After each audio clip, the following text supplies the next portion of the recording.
बेटियां मायके प्यार लेने आती हैं, सुनो रिया, लूटने नहीं। प्रेरणा का फोन आया था, वो थोड़ी देर में आने वाली है। वाह, छुट्टियां शुरू नहीं हुई बच्चों की कि मायके आ हमको। तुमने मना क्यों नहीं किया? अरे अब अचानक से फोन आ गया उसका, तो मैं क्या कहता उसे। और वो हमेशा आती है गर्मियों की छुट्टियों में, ऐसा तो नहीं कुछ नया है इसमें। और उसने मुझसे पूछा तो मैंने कहा आ जाओ। सही पहले बात है। की बात कुछ और थी। पहले हर काम मम्मी जी से पूछ पूछ कर करना पड़ता था। मम्मी जी के अच्छा। दुनिया से चले जाने के बाद दीदी को कुछ तो सोचना चाहिए। अब ये घर मेरा है तो सब ओहो। कुछ यहाँ मेरे हिसाब से चलेगा। कम से कम दीदी को आने से पहले मुझे तो कॉल करना चाहिए था। अब इस बारे में मैं क्या ही कहूँ ना। अब छोड़ो ये सब बातें, वो 2-4 दिन में रहकर चली जाएंगी।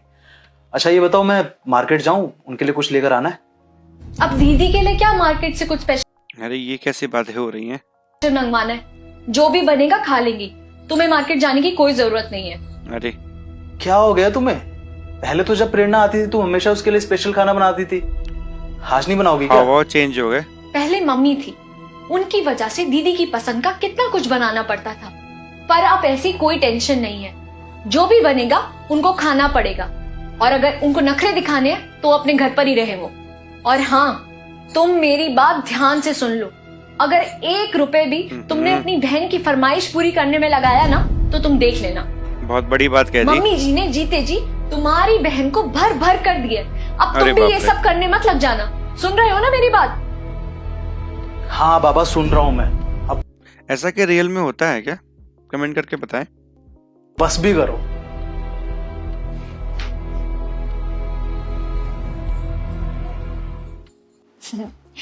दीदी आप अचानक से आ गई। बिल्कुल अगर change हो आप मुझे गया पहले nature। बता देती तो मैं आपके लिए खूब सारी तैयारियां कर देती, आपकी पसंद का खाना भी बना देती। वैसे दीदी अभी तो छुट्टियां शुरू ही हुई थी, आपने बहुत जल्दी प्लान बना लिया आने का। भाभी मैं तो इंतजार ही कर रही थी कि कब छुट्टियां शुरू हो और कब मैं अपने घर आ जाऊं। बस माँ के जाने के बाद उनकी सारी चीजों को एक बार जी भर कर देख लूं, इमोशनल थोड़ा हो गया। उनके बिस्तर पर सर रखकर उनकी गोद को महसूस कर लूं। सही बात। बस इसीलिए मैं आ गई।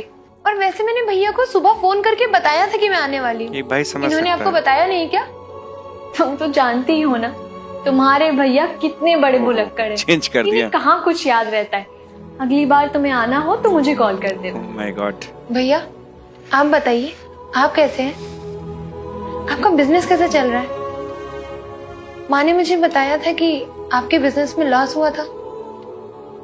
पहले तो माँ से सब कुछ पता चल जाता था, लेकिन अब आप मुझे खुद सब कुछ बता वीडियो को देना। शेयर जरूर कोई कीजिए। परेशानी हो तो मैं हूँ।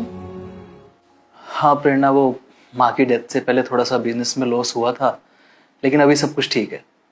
तुम बताओ, तुम्हारे ससुराल में सब लोग कैसे हैं? तुम्हारी सास ससुर कैसे हैं? मेरे ससुराल में सब बहुत अच्छे हैं।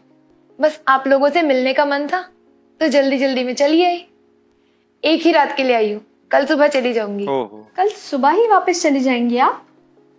एक ही रात के लिए आई हैं? कितने खुशी हाँ हो रही भाभी, होगी मन में। एक ही रात के लिए आई हूँ। स्पेशल काम था ना, इसीलिए। पहले ही पता था मुझे, कुछ पैसे वैसे मांगने आई होंगी। कैसा स्पेशल काम प्रेरणा? भाई ये आम का अचार आपके लिए। इसके बिना तो आप रोटी ही नहीं खाते ना। हाँ पहले तो माँ अचार मेरे लिए बना। हाँ भाई, माँ से ही सीखा था। उनके हाथों जैसा स्वाद तो नहीं है, लेकिन कोशिश जरूर की है मैंने। और भाभी, ये आपकी फेवरेट मठरी शुद्ध देसी घी की है। दीदी ये सब हमारे लिए मम्मी ही बनाया करती थी, और अब पहले माँ बनाती थी, अब से मैं बनाऊंगी। माँ चली गई तो क्या हुआ, उनका प्यार और उनका आशीर्वाद तो दोस्तों हमेशा ऐसे हमारे वीडियो को साथ है। शेयर जरूर कीजिए आप लोग।